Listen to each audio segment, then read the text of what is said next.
But seeing Balaram smile, Kṛṣṇa thought that Balaram had understood his mind in observing the breasts of the gopis, and he immediately became bashful. Well, this is a family show, so we're not going to discuss too much about this. But Balaram thought that, oh, these cowherd men, they don't know how strong Kṛṣṇa is. They think he's just an ordinary boy. They don't know actually who he is. Kṛṣṇa took it the other way. Oh, Balaram knows. Because Kṛṣṇa didn't like to discuss his affairs, even with Balaram. We talked about that yesterday. Number 37. Protector of surrendered souls. Kṛṣṇa is the protector of all surrendered souls. Some enemy of Kṛṣṇa was enlivened with the thought that he didn't need to fear Kṛṣṇa, because if he simply surrendered unto him, Kṛṣṇa would give him all protection. Kṛṣṇa is sometimes compared to the moon, which does not hesitate to distribute its soothing rays, even on the houses of the Chandalas and other untouchables. You know that story from Ramayana, that when Ravana's brother had had enough of Ravana's nonsense, you could see Ravana was leading the whole kingdom to destruction. What was his name? Vibhishan.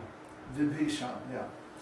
That he approached Lord Ramchandra, and he said, I want to come over to your side. This rascal Ravana is you know, he's crazy. And so all the monkeys and the bears that were with Lord Rama, they were saying, no, don't trust this guy, he's a Rakshasa, you know, he can lie, and you know, maybe he'll cheat us, maybe he's a spy, and like they were going on like this. And so Lord Rama then said something very wonderful. He said, anyone who even one time sincerely prays to me that, oh my Lord, I am surrendering completely unto you, and now I am yours, and please give me protection. He said, to anyone like this, from that moment on, I protect him completely. And my promise never proves false. It's very, very wonderful statement. He expresses this quality, that he's the protector. He says, Paritranaya sadhana, I come to protect the devotees. Oh, and by the way, Dushkritina. Vinashaya cha dushkritam. Yeah, Vinashaya cha dushkritam, that I also come and kill the rascals. But that's secondary. Mainly he comes for his devotees. He loves his devotees so much that he likes to be with his devotees always. And on account of that, he's always present and he's always protecting them. Number 38 is happy. Any person who is always joyful and untouched by any distress is called happy. As far as Kṛṣṇa's enjoyment is concerned, it is stated that the ornaments which decorated the bodies of Kṛṣṇa and his queens were beyond the dreams of Kuvera, the treasurer of the heavenly kingdom. The constant dancing before the doors of Kṛṣṇa's palaces was not to be imagined even by the demigods in the heavenly kingdom. In the heavenly kingdom, Indra is always seeing the dancing of the society girls. But even Indra could not imagine how beautiful were the dances being performed at the gates of Kṛṣṇa's palaces. Gauri means white woman, and Lord Shiva's wife is called Gauri. The beautiful women residing within the palaces of Kṛṣṇa were so much whiter than Gauri that they were compared to the moonshine, and they were constantly visible to Kṛṣṇa. Therefore, no one can be enjoying more than Kṛṣṇa. The conception of enjoyment is beautiful women, ornaments, and riches, and all of these were fabulously present in the palaces of Kṛṣṇa, defeating even the imagination of Kuvera, Lord Indra, or Lord Shiva. Not even a slight distress can touch Kṛṣṇa. Once some of the gopis went to the place where the brahmanas were performing sacrifices and said, "Dear wives of the brahmanas, you must know that not even a slight smell of distress can touch Kṛṣṇa. He knows no loss. He knows no defamation. He has no fear. He has no anxiety. And he does not know calamity. He is simply encircled by the dancers of Braja and is enjoying their company in the rasa dance." This is Kṛṣṇa. This is Kṛṣṇa. He has no unhappiness whatsoever, no conception of personal distress at all. Nothing can harm him. Nothing can reduce or change or compromise his position, his supreme position. And guess what? We, the spirit souls, the jivas, are actually like that too. Like Kṛṣṇa explains in 2nd chapter of Bhagavad Gita, that we are immortal, indestructible, unchangeable, and always the same. There's never a time when we did not exist, nor in the future shall any of us cease to be. So, what is there to worry about? What is there to be distressed about? Actually, any cause of distress or any unhappiness that we experience is simply because we are falsely identified with this body.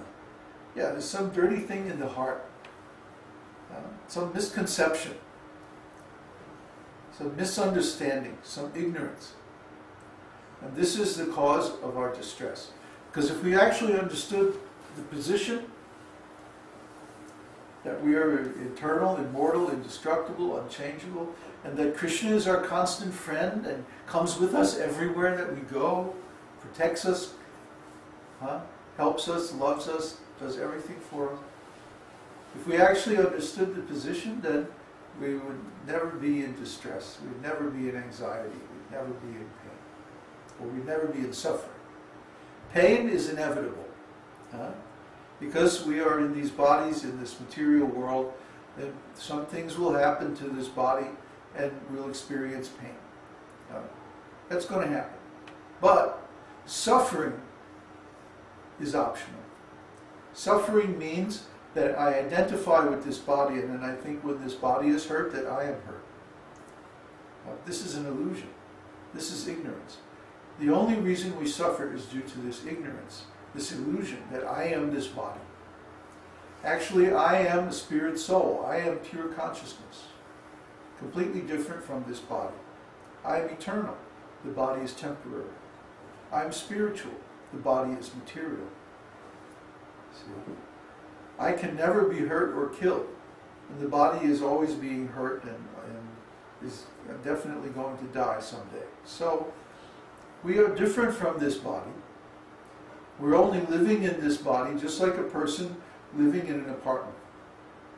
And then when our lease is up, we get out of that apartment and we go find another apartment. See? It's like that. Or a person riding in the car. Even if the car gets in a collision and it gets all banged up, we simply get out and we go in another car and then we continue on our way. So that's the relationship between the soul and the body. Soul and body are incompatible. They're like oil and water. They never really mix. So we should be convinced of this and we should practically understand it by realization also. Then there's no more suffering. Right? No more lamentation. Number 39. Well-wisher of his devotees. It is said of Kṛṣṇa's devotees that if they offer even a little water or a tulsi leaf in devotion to Lord Vishnu, Lord Vishnu is so kind that he will sell himself to them. You see? How kind. Kṛṣṇa's favoritism toward his devotees was exhibited in his fight with Bhishma. When grandfather Bhishma was lying at the point of death on the bed of arrows, Kṛṣṇa was present before him. And Bhishma was remembering how Kṛṣṇa had been kind to him on the battlefield. Kṛṣṇa had promised that in the battle of Kurukshetra, he would not even touch a weapon to help either side. He would remain neutral. Although Kṛṣṇa was Arjuna's charioteer, he had promised that he would not help Arjuna by using any weapons. But one day, Bhishma, in order to nullify Kṛṣṇa's promise, exhibited his fighting spirit so magnificently against Arjuna that Kṛṣṇa was obliged to get down from his chariot. Taking up a broken chariot wheel, he ran toward Grandfather Bhishma as a lion runs toward an elephant to kill it. Grandfather Bhishma remembered this scene, and he later praised Kṛṣṇa for his glorious favoritism toward his devotee Arjuna, even at the risk of breaking his own promise. Well, we've discussed this several times. And this is a wonderful quality of Kṛṣṇa. See, an ordinary moralist